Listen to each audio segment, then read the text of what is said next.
rolling. Guys, gals, welcome to tonight's webinar, What to Expect on Your FAA Part 107 Knowledge Test.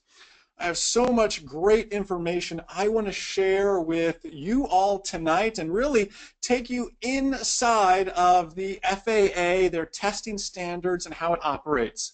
I was sharing with some of the guys and gals who got on here early a bit about my background. 10,000 flight hours of instruction, given instruction to pilots of manned aircraft, an instructor for 10 years of manned aircraft, been using unmanned aircraft systems. In our video-based operation here, we're a full online ground school for manned aircraft that helps thousands of pilots literally a month. So we're very, very blessed to be able to share that and bring this expertise from the manned side over to the unmanned side. So just so excited to see all of you. I see Willard from Santa Clarita, Shane in Raleigh, Robert in Blairsville, Vladimir in Panama, Panama City Beach, close to us, Brad also close, Apollo Beach. We're in Ocala, Florida. Horse Country is where we're at, where the hangar is. Steven in Dallas. Awesome. Hey, Lucas from Jacksonville. Lucas, I was based at Craig Field in Jacksonville for quite some time. Very cool. Hey, James. That was James. Awesome. Wild Story Productions. Cool. Awesome, guys. So good. I know there's a ton of people coming here. I can't say hi to everybody, but I am seeing those as well. Larry, New Jersey, good to see you guys. Let's get started here so I can be respectful of everyone's time. What we're going to cover tonight. First, we're going to talk about that knowledge test and really what to expect on the FAA Part 107 knowledge test. And then I'm going to share with you actual knowledge test questions. I'm going to go through 3 of them so you can get a scope and kind of wrap your head around what the FAA is expecting. Again, we do this for thousands of pilots of manned aircraft per month. It's a great opportunity to now share it with you all. Secondly, we're going to talk about the FAA application process. You've passed your knowledge test, but now what do I do with it? How do I actually submit to the FAA to get that certificate? Then we're going to talk about FAA expectations and protecting yourself under Part 107. You guys are all business owners or working in a business. Remember, Part 107 is that commercial aspect of things that we're going to talk about here. How can we protect ourselves from a legal standpoint? What is the FAA doing that's going to help us, and what is the FAA doing that, I don't want to say hurts us, but I want to say we need to keep an eye on and make sure we check all those boxes. This webinar shouldn't be but 25 to 30 minutes. I know for my East Coast guys, I'm East Coast based myself. It's a little bit late, so we're going to work on through this. And of course, we're going to take any questions that you guys have. Remember, we had over 1,000 people sign up for this webinar.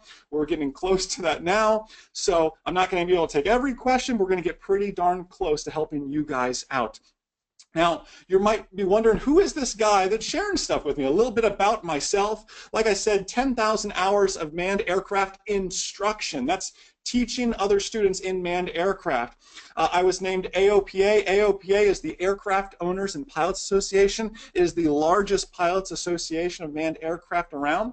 I was named their top collegiate flight instructor in 2008 and their outstanding flight instructor 2014 and 2015, and hopefully going for the trifecta on that for 2016. And like I was sharing you, we help thousands of pilots per year navigate really the complexity of that FAA testing here. And that's what we're going to share. A little bit about how this works, and then we'll dive into the content.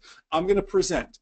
Guys, feel free to ask your questions at any time. I can see the questions as they're coming up. One of our instructors, Matt, is in there. He can see your questions as they come up. My beautiful wife, Ashley, she's in there. She can see the questions as they come up and help you guys and send some my way as well so we can take action on those. Again, there's going to be 1,000 people on this webinar. We're going to do our best to take as many questions as possible. And if we miss it, I'll share with you the email on how to get in touch with us so we can certainly answer your question. Let's dive into the content. Let's go ahead and get started. But let's start with just a bit of a history lesson with how we ended up here. How did we end up with Part 107? Well, you'll remember in 2013, the FAA proposed and then later that year issued 333 exemptions. So we have these exemptions and we kind of felt this commercial type thing coming, and the FAA then proposes Part 107. And DGI and everyone else had their opportunities to go and chat, and I've read through all the rebuttal back and forth between these big companies and the FAA, back and forth, reading about it. And Part 107 is now here. And Part 107 actually goes into effect the 29th of this month is when this goes into effect. Now, that's also when knowledge tests are able to be taken. So you guys will be able to first take that on the 29th. Now, you probably won't be able to get in now because they are just that booked up. I've had some people book the 29th. I've had some people book the 30th. But I heard across the country they can take 600 tests per day. And I believe the 29th and the 30th are already booked up, so there's 1,200 tests in 2 days just like that. Now remember, Part 107, well, at least the Part 107 we're going to talk about tonight is for non-pilots. If you are already a pilot of a manned aircraft, and you can complete a flight review and you're a current pilot, you just simply go on FAAsafety.gov and you can do your little certificate. That's how I've done it. That's how other pilots who work for us, instructors who work for us have done it. And then we'll submit that off to the FAA. What we're talking about now is individuals who are not pilots, but by the way, if you ever had a dream of becoming a pilot, this might be your excuse, your opportunity to look more into it. If so, we should certainly talk because we can help you through that process. But Part 107 is geared towards the non-aviators, non-pilots, and allowing them to operate a small unmanned aircraft system for commercial purposes. So if that's you, you're going to absolutely love this webinar. Let's talk about what is and what to expect first on this knowledge test. So the knowledge test is going to be 60 questions. They're multiple choice now, meaning ABC. So, and this is an example over here of what you can see. This is an example of a real question from the database, by the way, and from our question and answers. Someone asked, is there an easy way to see questions and answers? I'm going to share that with you guys as well, how to get access to Remote Pilot 101 to do that towards the end here. It's a 60-question multiple choice quiz, 3 options ABC. Tests can be taken. Note takers, write this down. Tests can be taken at a CATS, C-A-T-S, or laser grade testing center.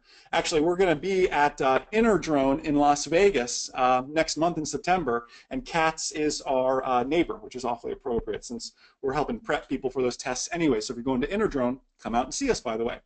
But you take it at a CATS or a laser grade testing center.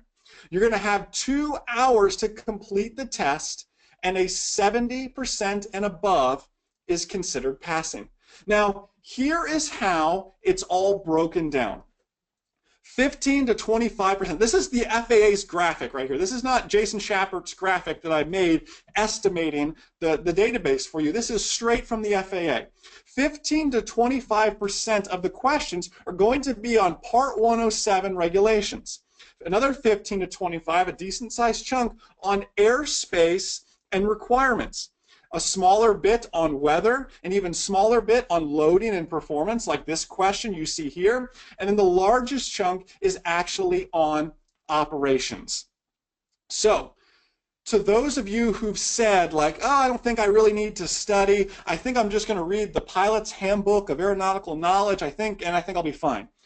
The Pilot's Handbook of Aeronautical Knowledge is a 600-page book. And I should know because we publish our own edition of it as well. It's a 600-page book. It's a lot to read through when also possibly 25% of your score is on 107 regulations, which, guess what? Part 107 isn't featured in the Pilot's Handbook of Aeronautical Knowledge. Part 107 is another 600-page document. That's a lot of reading when you just have to pull out enough data to learn 60 questions and it's multiple choice. And this question, by the way, if you're looking at this question going, I have no clue what they're talking about, you're in a great spot because we're going to explain and we're going to teach through this sort of stuff. The question, if you can't read it, says, if an unmanned airplane weighs 33 pounds, what approximate weight would the airplane structure be required to support during a 30-degree bank turn while maintaining altitude? And they give you this figure. They expect you to know load factor or units of gravity, G units, to figure this out. Then 1, 2, 3, ABC, you pick it and you press next. If you're looking at that question going, whoa, this is a little more advanced than I thought, that's okay. That is what I'm here for. I want you to learn this with me here tonight, rather than when you sign up for that test and you get in there and you're not prepared. This test is $150. We don't want to screw it up. So here's what to expect on test day. The test will be proctored, meaning it is actually observed. So someone will be, it sounds creepy, but they will be watching you from a camera just to make sure there is no cheating. This is like back in your college days taking SATs or something now, isn't it? So it has to be taken at an approved FAA testing site. This is usually a local flight school or a community college or university, but you must book through CATS or through laser grade. You cannot just call up your local flight school and say, hey, I want to take this test. They're going to say, that's great, but you need to call CATS. You need to call laser grade, whoever they are proctored and approved through, and you book it through them. You cannot book directly with that testing center. Like I said, a 70% is the minimum passing score. Now, you want to schedule this early. In fact, you want some homework. You won't be able to call now because they're closed, but tomorrow I would call CATS or laser grade. I'd make a calendar alert so you remind yourself to do that, because last time I called, they were booking weeks out. You can't get the 29th, you can't get the 30th, you can't get the 31st anymore, unless you're in some area that's just not that popular. In the major cities, they're booking weeks out now. You want to bring pencil and basic calculator. They're not going to allow a scientific calculator, and there's going to be some calculations to do. They're not going to allow your iPhone, your iPad, any phone, any tablet. You're going to have to put it in a little locker. I kid you not, I've heard stories of people actually being like scanned, like to make sure they didn't have anything on them with like wanded. Literally, I've had people have to turn their pockets inside out to prove they didn't have anything. They take this stuff so seriously. So how can we better prepare? Now, last little bit here says they will make you pay ahead. It's $150 right now. That is not exactly a test I want to fail. I have to take again, and it quickly became a $300 test. Now, I don't want that. And don't forget to bring your photo ID. You see, this is how they're going to work into the government system, as if we didn't already do that back when we had to register. I know a lot of us were apprehensive about giving the FAA all our information, letting them know what we're up to. Well, Big Brother is going to get even a little more into your business, but they just want to confirm that it is you taking this test, not someone else taking it for you. So you're going to need to bring your photo ID. And when you sign up for the test, make sure you give them your name as it appears on your ID. If your name is William, but you go by Bill, make sure you tell them your name is William. You give them your full name and all that information. Now, let's go and let's share some actual questions here so you guys can see them. I want you guys to really wrap your head around all of this, because it is certainly, it's a lot to take in. Like I just shared with you that load factor question. I mean, I know some pilots who can't answer that question. Let's look at some other actual FAA knowledge test questions here as they pertain to the remote pilot certificate. You've received an Outlook briefing from the flight service through 1-800-WXBrief.com. You could also call on the phone and get it.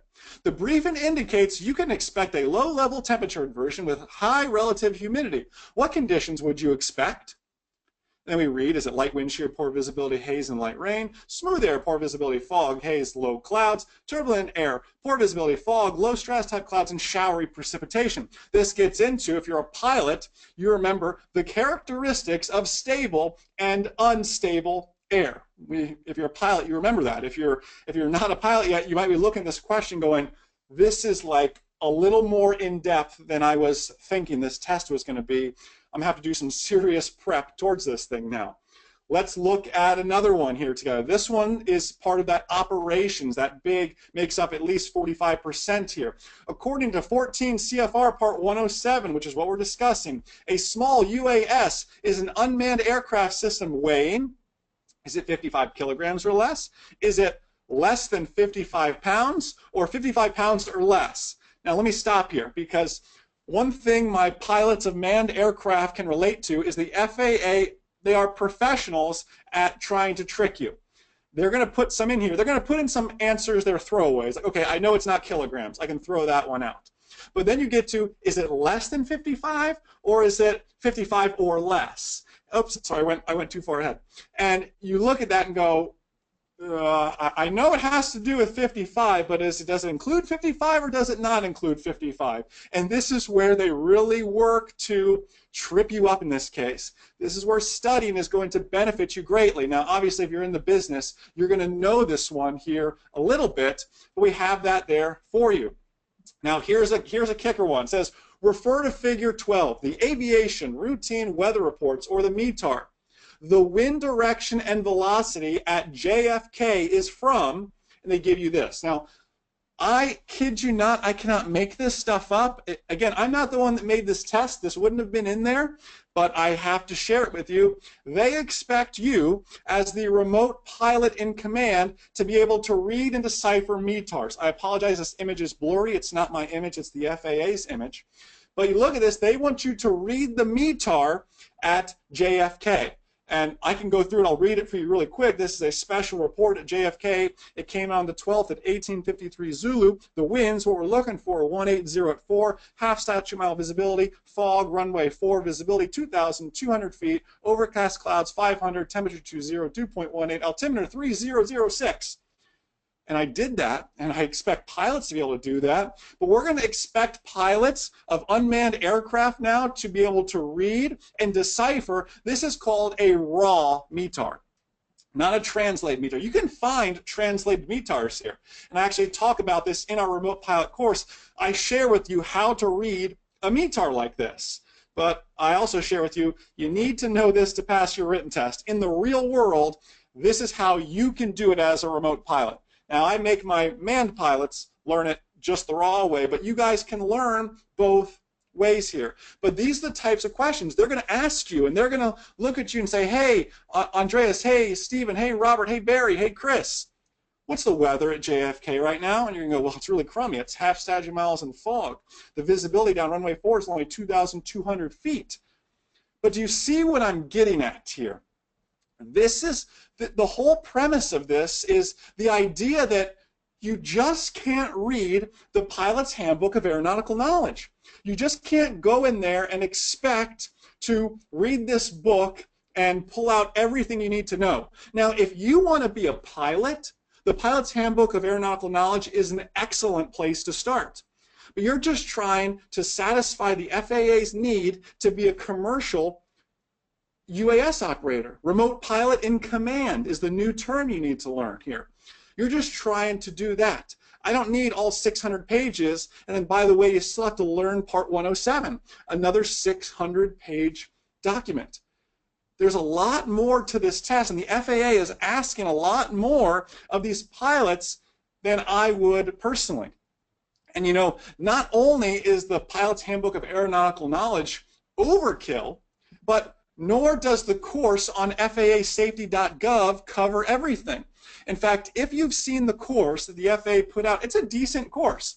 On FAAsafety.gov, it's a free course, but it is geared towards pilots, meaning pilots of manned aircraft. So the course on FAAsafety.gov is for someone like myself.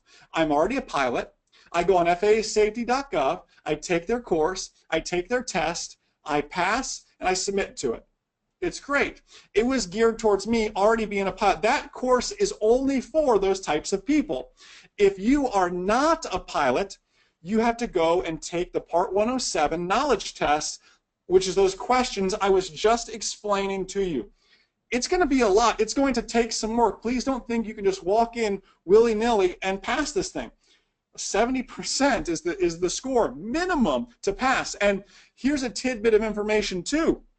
This is official as of now. It's still up for debate, but I believe it's going to happen or stay the same. I apologize.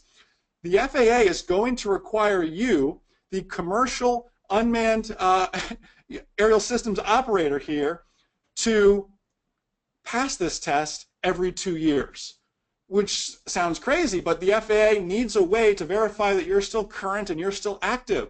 So it's $150 every 2 years. Every 2 years, it's like doing CEUs, continuing education units. You got to get back in there, study again, and take this test to really protect yourself in that commercial environment. And when I say commercial environment, it could be fighting the fires out in California right now, or it could be as simple as taking real estate photos for somebody. If you are getting compensated for that, it's something to consider. I've talked to some kids just making videos on YouTube using drones and small UAS. And it's still a commercial operation for them, running ads over YouTube videos and everything else. It's from the smallest. If you plan on making money, you need to take, and you're not a pilot, you need to take this Part 107 knowledge test. So let's say we've gone through this, we've prepped, and everything is good. I'm going to share with you guys a great way to prep. If you're like totally overwhelmed right now, I've got your back. Don't worry. Just let me wrap up with these last few slides here. Let's say we've gone about, we've scheduled it, we've taken the test, we passed with flying colors. Now what? Because passing is just half the work. Now we have to, you would think it would just trigger our certificate automatically. It doesn't. It requires more work on our part. You've passed, now what? You have to submit your application to the FAA via, it's called their Integrated Airman Certificate and Rating Application. It's a website called IACRA, which, if you are a pilot on this webinar, let me know that I'm not crazy, because that is one of the most difficult websites to navigate. We help our applicants of manned aircraft on a regular basis navigate IACRA because it is just a clunky website. Here's a screenshot. Actually, I took of it from today. Darby says IACRA is a pain in the butt. I'll bleep that out for any children listening. He didn't use the word but, though. Here's IACRA. You can see it says, coming soon, remote pilot. And it kind of talks about this here. It talks about how you don't need it unless you're going to use it for commercial purposes. And it kind of goes through. You can register for IACRA, but you cannot start. The kicker for me is it says, this will be coming to IACRA late August, early September. Typical FAA, right? They just kind of give you a window. Like, I hope you're not in a rush to start making money with your drone because we're taking our time with it. But you know what? If you can't submit to it, they can't enforce it just yet, right? We can take our knowledge test, have our knowledge test in hand, and be waiting to submit to it.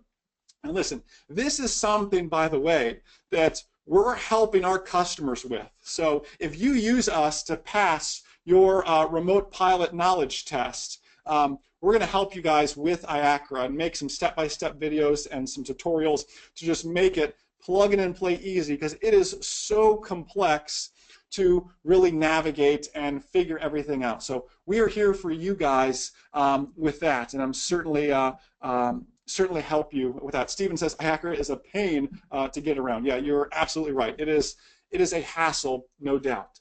So that's IACRA. Let's talk about, we've passed the test, we've submitted to IACRA. You're going to get a very cool remote pilot certificate actually in the mail. It's going to look just like a legit pilot certificate. It's going to have Orville and Wilbur on there and everything else. It's going to be awesome. You need to have it on you anytime you're operating, by the way. We'll talk more about that. But how do we really now protect ourselves in this environment? I've passed my test. I'm now operating commercially. How am I going to protect myself?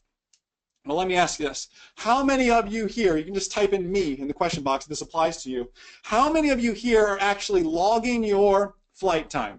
It could be, there's apps for it already. It could be as simple as an Excel spreadsheet. How many of you are logging? This is the date. This is how long I flew. This is the control site I operated on. I was the remote pilot in command. So-and-so was my visual observer. I was the manipulator of the controls.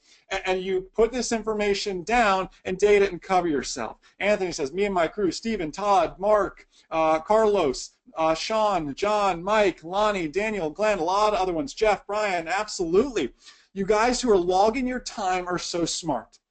And to take that a step further, I've had the guys who help me out with our operation, we log flight time and we log maintenance. We document repairs. It's as simple as changing out the props. I document that. How about updating firmware? We add that. Because here's the game the FAA plays. Forbid you were to have an accident, guys. And by the way, these last two paragraphs, this isn't Jason just saying this. These last two paragraphs I literally copied and pasted from Part 107. So this is verbatim from them. And this is right. It's regulation to be logging this stuff now, right? So log your time, log your maintenance, because how the FAA works, like I was saying, forbid there were to be an accident. The FAA is going to come back to you and say, well, hey, Jason, you have your certificate, great. You passed your test with a 90, that's awesome. But how do we know you're current? Have you logging your time? How do we know you were following the manufacturer's recommendations for maintenance? How do we know you're keeping your small UAS up to date firmware-wise, and yada, yada, yada? It's all about covering yourself and protecting yourself in this game, and it starts with logging. There's already logbooks out there, physical ones you can write in. There's apps out there already for this. If you can make an Excel spreadsheet, it doesn't matter, but you need to be logging your time. You need to be logging your maintenance. It is all about protecting yourself in the event there were to be an accident or a mishap. It could be an injury to yourself, your crew, others. It could just be an injury or a problem with property, a damage to property. Doesn't matter what it is. If the FAA launches an investigation, you want to be able to cover yourself. So listen, let's wrap this thing up and I will take questions. I hope you look at this and you realize that the knowledge test isn't going to be a cakewalk. It's not going to be easy like we thought. You just can't read the Pilot's Handbook of Aeronautical Knowledge and expect a 70%. It is going to be difficult. So really, let myself and the team here at Remote Pilot 101 be your guide.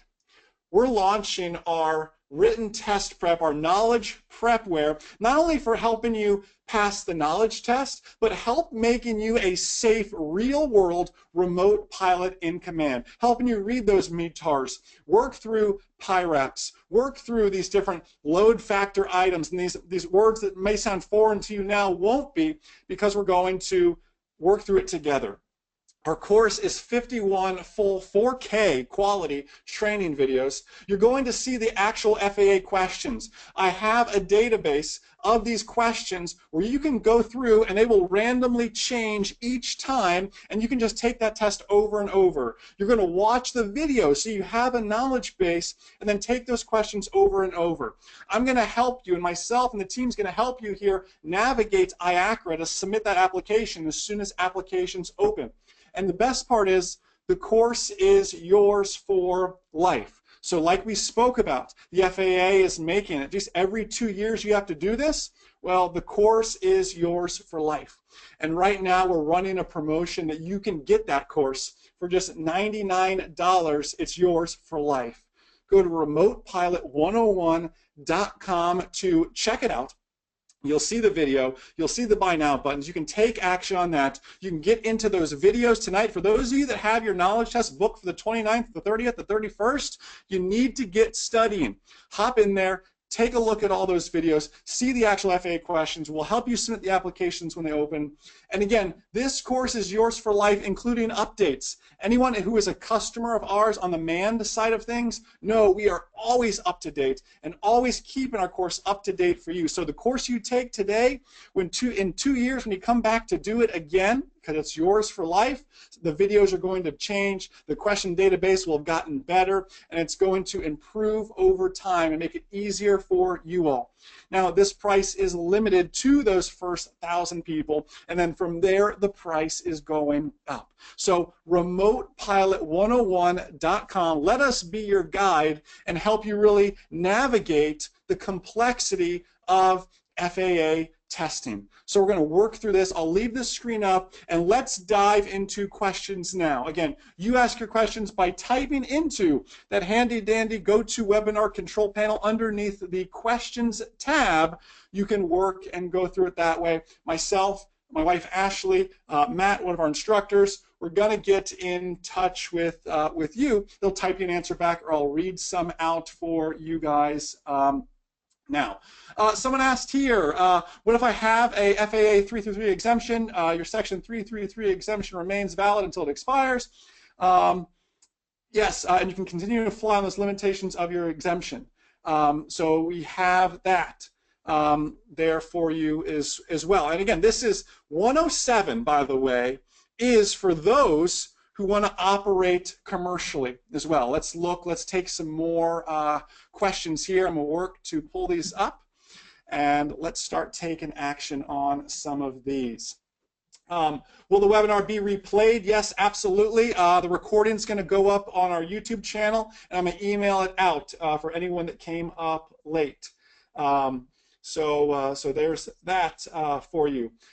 Course, again, someone asked, yes, it's $99. It is yours for life. So you guys have it. Let me see. There is no need for a promo code. You should jump on there. It should just show the $99 price. So you should have that for you. Let me see. Continuing to read through some of these questions. Let me see. I know there's just a ton of stuff. Mark asked, are there helicopter-related questions? Not that I've seen. And again, we've seen partial lists of the database as they kind of come and go in chunks, as well as I know what questions they're pulling from the manned aircraft side of the database, as well as how we're getting that information. Jay asked, how long is this offer for the first 1,000 people? There's quite a few people taking us up on that now. I'll let you know if it expires while we're on this webinar. I'll tell you what, I won't let it expire while we're live, but once we go off, I'll be able to check and see. So just continuing to read through all of this. And again, as far as this course goes, Joel, I see a lot of people ask. I know a lot of you guys don't know me or anything like that, but if you know the quality of work we put out on the manned aircraft side of things, I'm talking tens of thousands of pilots.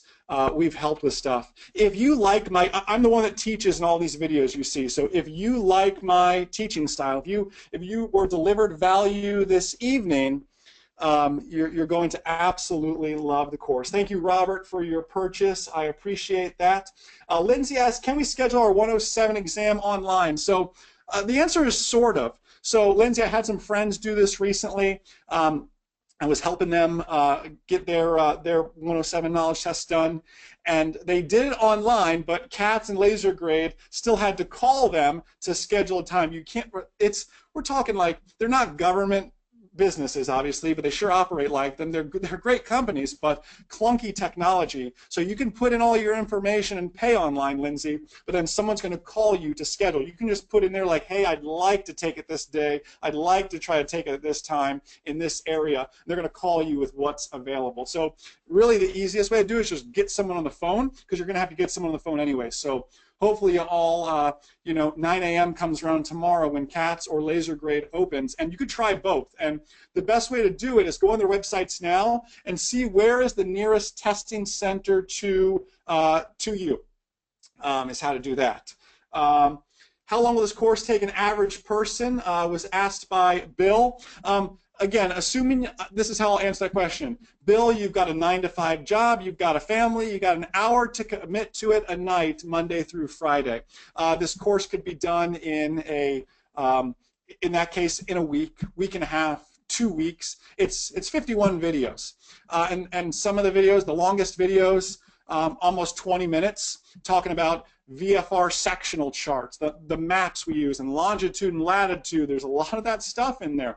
The weather stuff you saw was very complex, and some videos are just very quick and to the point, 2 to 3 minutes. So so there's that. Lenny asks, is your training course interactive? Are we able to ask questions on an area we're having problems with? Lenny, we pride ourselves so greatly in our fanatical customer support.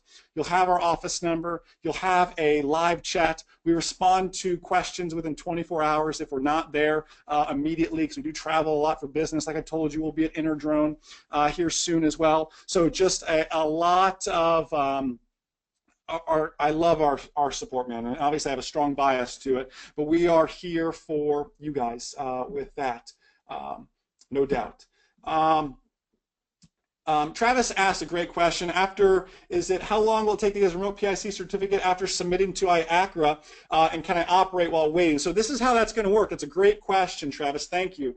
So when you submit to IACRA that day, you're going to get a temporary airman certificate that's going to be printed out. You're going to have that and be good to go. This is how the FAA in a perfect world says it's going to work. Obviously, with the government, things are subject to change. But we're going to get a temporary certificate, so the day you submit, you'll be good to operate. And then they claim 3 to 4 weeks to get the hard certificate in the mail.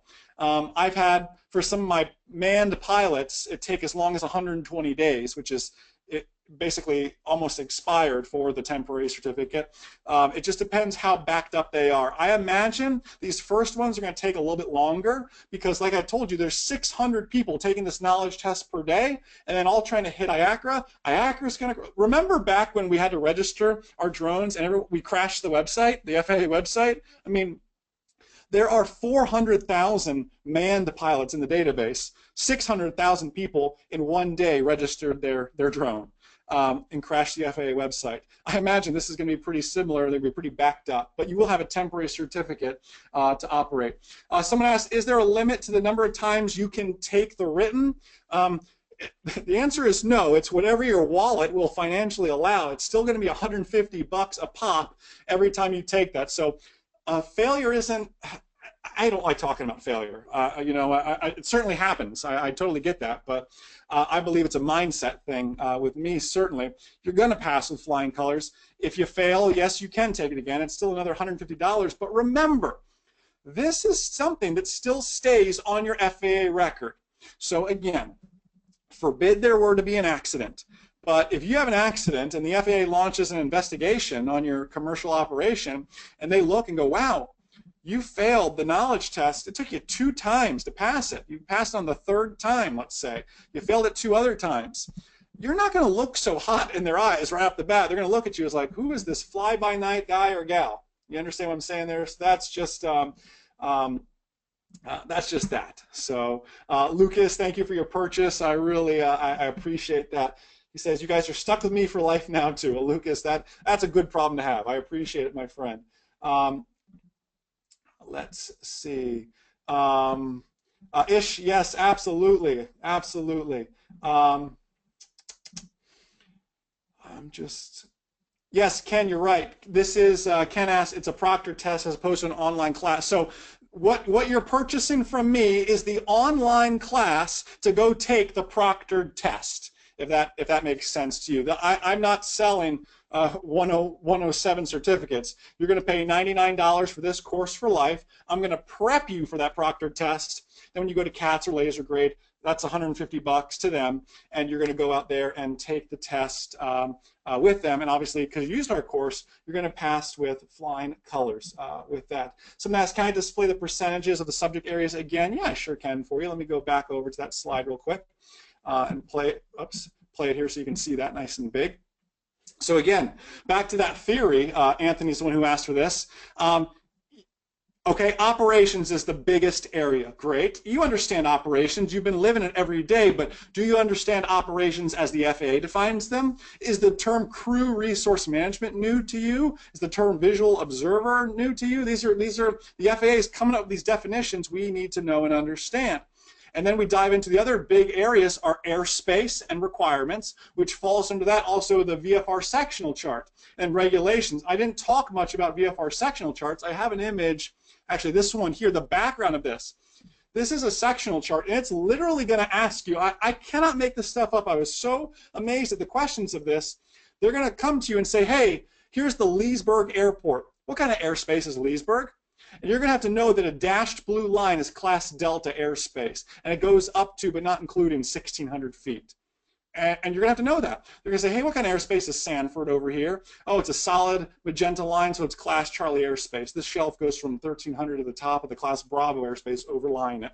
And again, I explain this all in the videos inside of the Remote Pilot 101 course. So let me go back so you guys all have that URL and you can see that. I just sometimes I get on tangents. I apologize, but sometimes some good nuggets of wisdom come out of there. So great stuff. Lenny, no problem. Don, I appreciate that. You're not going to be disappointed. Chad, thank you for your purchase. I really appreciate it. Kevin, thank you for your purchase. I appreciate that. It was just asking about the charts. Yep, you just saw that, so that's all cool. Mike, thank you. Mark, thank you. Steve, thank you. Joel, thank you for being a student of ours. Awesome. Jay, I'm glad I clarified that for you. That is great. Awesome here. Just reading some of these. Glenn asked, is there additional cost to apply to IACRA after you pay for the exam? No. So in IACRA, the only cost, Glenn, is your time, because it takes time to get through IACRA. It's I don't know how to explain. You're going to live it. So when you go through it, you're like, man, that Jason guy warned me that this IACRA was tough.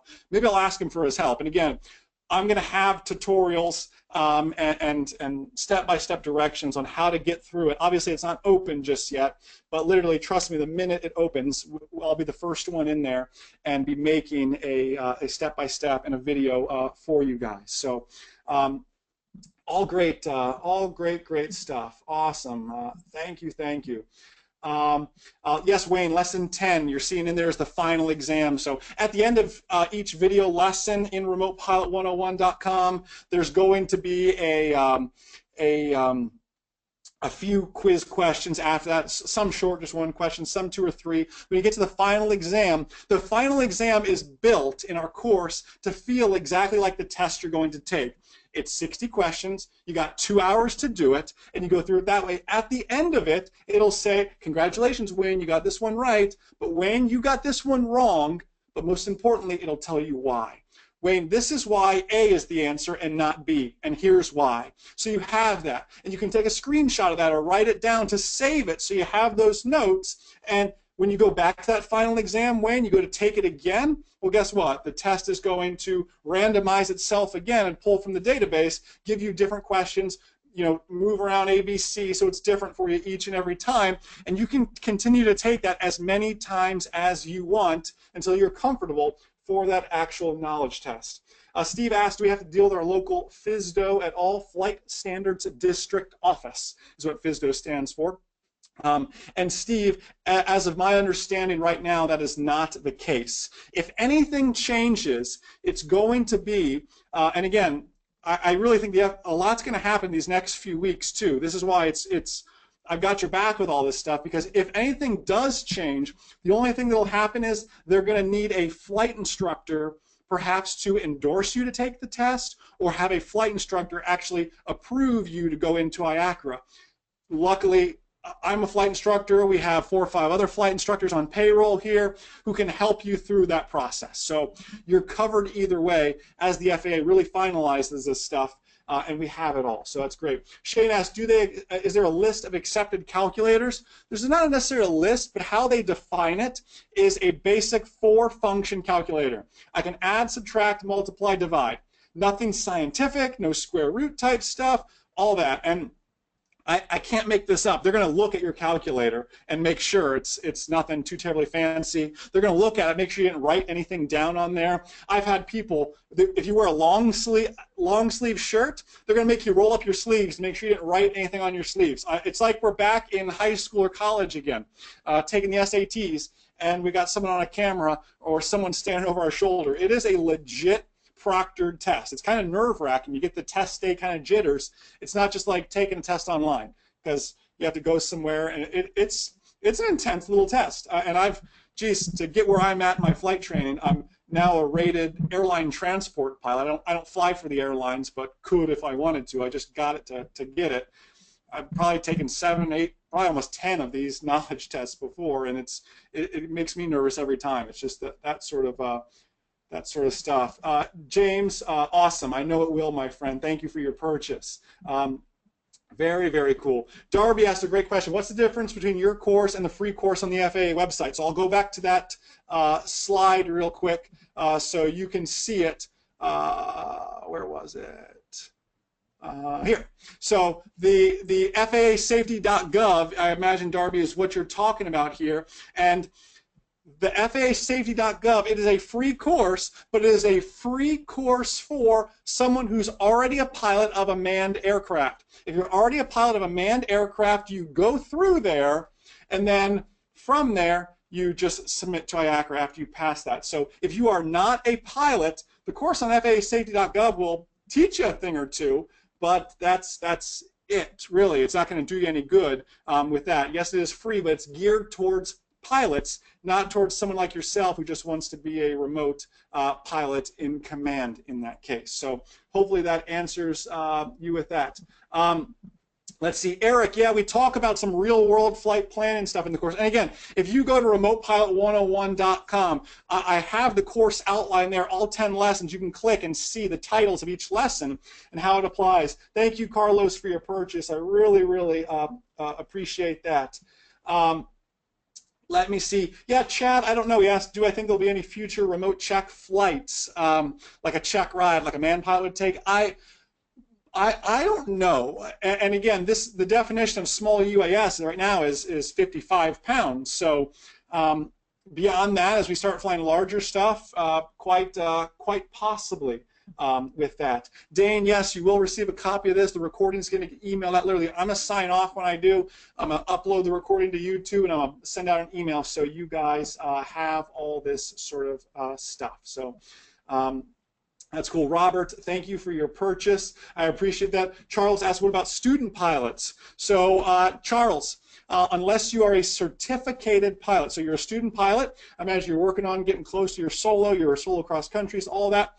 When you earn your certificate, you can go on FAAsafety.gov, then take their course, the certificated route. Again, like I said, this is a great opportunity that if you ever had a dream of learning to fly one day, Cessnas, Piper aircraft, whatever it may be, small single-engine airplanes, sport pilot, whatever it may be, it could be a good reason to tell the spouse, like, hey, I think I want to get my pilot certificate now because it's going to help me with this. I'm just saying, it might be a conversation starter for stuff, huh? So that's cool. Robert, I don't know that answer. Yes, what about volunteering for an organization like Air Bears or something like that? I would imagine that their insurance, Robert, is going to require it. The FAA hasn't taken a stand on that just yet, but they've got about 2 weeks to make that decision, Robert. And I'll certainly be announcing that. I'll be keeping you all up to date via email as things change with that. So that's all set. Adam, the email address is on there for support, as well as our live chat support. When someone's on, you'll be able to see that and get all that set up. And we are here for you, my friend. That email goes directly to us. You're going to get a great response, and live chat will be up there as well. And normal East Coast business hours, 9 to 5, you're going to get somebody. After hours, you're going to submit a support ticket and get an answer within 24 hours, usually less with that. So we're really proud of our support. Hugh, thank you for your purchase. I really appreciate that. Let's see. Awesome. Yeah, Robert, that's great. Thank you. Thank you. Sam asked a good question about drone insurance for a commercial operation. It depends on the commercial operation. If you're just taking real estate photos, it's going to be a lot less expensive than if you're flying something for law enforcement. If you're fighting fires right now out in California that's going on, I know it's awesome. I got a ton of emails this morning saying, Jason, I really want to be on this webinar, but with all those fires in California, I'm too busy out there fighting these fires right now. Send me the recording. I'm like, wow, that's legit. That's cool stuff. So it depends on your operation specifically. And there's quite a few people doing it. If you're going to be at Interdrone, you're going to want to talk to a lot of these insurance guys, and they're going to be able to give you quotes there and everything else. Mark, thank you for that. I appreciate that. Thank you for your purchase with that. Really means a lot, my friend. That's cool. Guys, let's wrap this thing up. I know it's getting late on the East Coast. Thank you so much for everyone who took action on this, and you still have time to take action on this course this evening as we sign off. I'm going to go hit the hay and everything else. I'm going to get this recording up for you guys if you came in late and missed some of the beginning of this webinar, so you guys will have access to all of this. Listen, I am so thankful for all you who signed up. You have my word that we have your back with helping you pass this knowledge test. It's not going to be an easy road. It's FAA testing. It's difficult, but you've picked and chosen an awesome team of flight instructors to really guide you step by step through this. So thank you so much for being such a blessing to myself, my beautiful wife Ashley, our gorgeous little daughter Ella, this great team here at Remote Pilot 101 and M0A.com. Everything we do, well, we do it for you guys, to help make you guys safer. If there's anything we can do this week to help you out, please don't hesitate to reach out. Enjoy the rest of your day, guys, and have a wonderful night. We'll see ya.